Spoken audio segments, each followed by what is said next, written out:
আমার নবীর জানাজার ইমাম ছিলেন কে?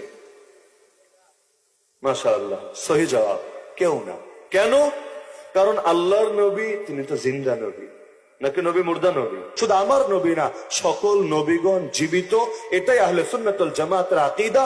যেমন আমার নবী এটাও জানিয়েছেন, মেরাজে যাওয়ার সময় আল কুদসের পাশে, আল আকসার পাশে আমি আমার ভাই মুসাকে দেখেছি কবরের মধ্যে দাঁড়িয়ে নামাজ আদায় করছে। তো সকল নবীরা জিন্দা, যেখানে শহীদরাই জিন্দা সেখানে নবীর মাকাম তো আরো ঊর্ধ্বে। আর আমার নবী নবীও, আমার নবী শহীদও। আল্লাহ তাআলা তার শাহাদাতের দোয়াও কবুল করেছেন। সুতরাং তিনি যে জিন্দা এটা তো কোরআনের আয়াত দ্বারাই প্রমাণিত। তা আমার নবীর উপর ইমাম কে হবে? ইমামই তো শ্রেষ্ঠ হয় অনুসারীর চাইতে।